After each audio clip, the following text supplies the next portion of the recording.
Motër, dua t'ju bëj një pyetje në Psalmin 15, në vargun numër 4, ku thuhet: Në sytë e tij përçmohet njeriu pa vlerë, por ai nderon ata që kanë frikë nga Zoti.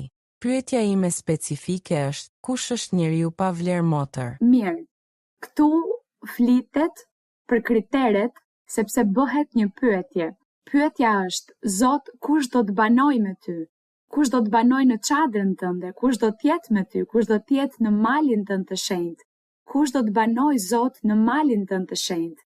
Kush? Përgjigja hynore thot një person që është i ndershëm, një person që bën atë që është e drejtë, një person që thot të vërtetën që ka në zemër, sepse le të kujtojmë se kur thot të vërtetën, nuk flet për gënjeshtrat e vogla që thuhen, por flet për shumë njerëz që po u mësonin të tjerëve rrugën e gabuar të shtrembruar me doktrina të ndryshme, duke u thënë të mos kërkojnë Perëndin, se Ungjilli është një gënjeshtër, se vetmja e vërtetë është ligji i Mojsiut, se kjo nuk është e vërteta e Perëndis, atëherë mësojnë gjëra të gabuara, doktrina të rreme të shtrembruara personit tjetër e bëjnë që të rrëshqas e nxjerrin nga rruga dhe flasin gjëra, dhe kjo është ajo që ne sot shohim në botë. Mira besime fetare, secili nga ana e tyre duke folur gënjeshtra, duke mashtruar njerëzit. Kjo nga njëra anë të mashtrosh njerëzit rreth rrugës së Perëndis.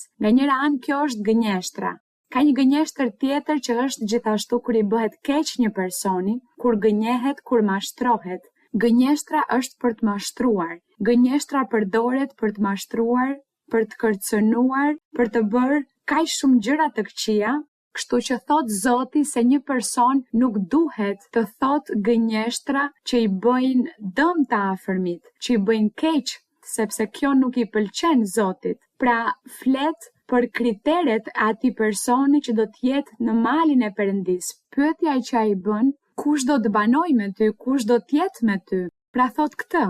Thot ai që është i ndershëm, ai që bën të drejtën, ai që largohet nga mëkati, ai që flet të vërtetën, ai që nuk shpif, sepse po ta vëmë re po ashtu se shumë njerëz të pafajshëm vdisnin për shkak të shpifjeve, sepse shpiknin, dhe aty ishte gënjeshtra, për shembull, gënjeshtra mbretëronte në mes të shpifjeve, ose duke qenë dëshmitar të rrem, dhe shumë njerëz dënoheshin për shkak të shpifjeve dhe për shkak të dëshmitarëve të rrem, dhe aty ishte gënjeshtra duke mbretëruar. Pra thot se nuk shan me gjuhën e tij, nuk i bën asnjë të keqe shokut të tij në asnjë aspekt. Një person që shkel kurorën martesore, po i bën keq të afërmit të tij. Një person që ka partner dhe kur vëron me të tjerë, atëherë po i bën keq të afërmit të tij që është partneri i tij apo i saj. Kjo është të bësh keq, të mos i bësh dëm të afërmit. Një person që gënjen dhe mashtron bën keq. Një person që ndjen zili apo mëri apo urrëtie ndaj të afërmit po i bën keq.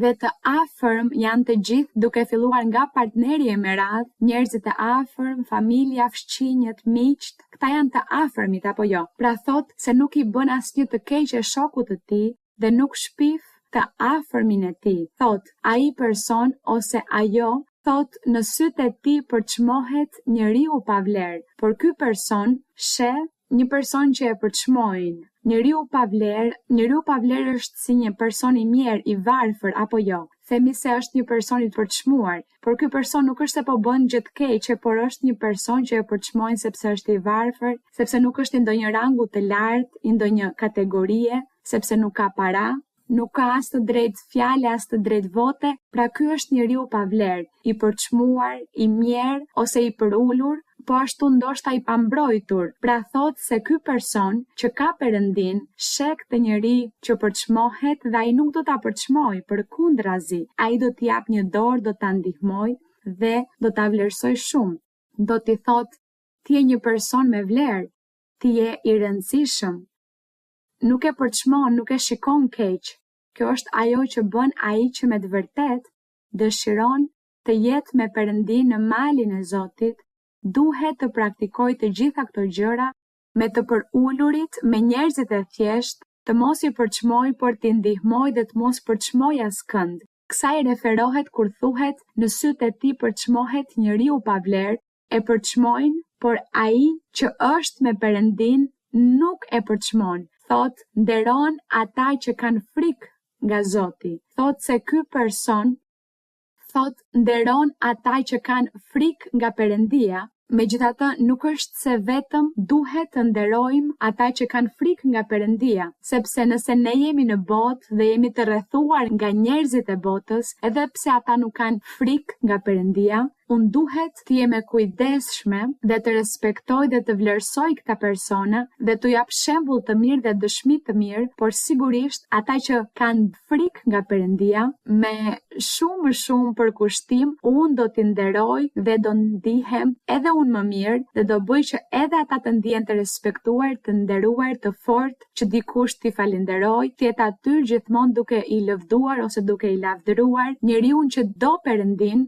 ose që ka frikë nga Perëndia e vendosim në vend të parë. Kjo nuk do të thotë që njerëzit e tjerë në botë që nuk e kërkojnë Perëndin, ne do t'i përulim. Jo, përkundrazi u japim shembull të mirë dhe dëshmi të mirë që edhe ata një ditë ta njohin rrugën e Perëndis, por kjo po, ata që kërkojnë dhe thrasin Perëndin, ne i kemi si të preferuar në zemër. Pra thot, nderon ata që kanë frikë nga Zoti. Dhe thot tjetër se është një person që edhe sikur të jetë betuar në dëmtet, ja i nuk tërhiqet. Po ashtu, një person që nuk i jep paratë e tij me kamat, pra këto janë kushtet për të qenë në malin e shenjtë, por pjesa e njeriut pa vlerë, shpresoj që të jetë sqaruar se ne nuk duhet të përçmojmë as të përulim as të trajtojmë keq ata që janë të braktisur. Kjo është.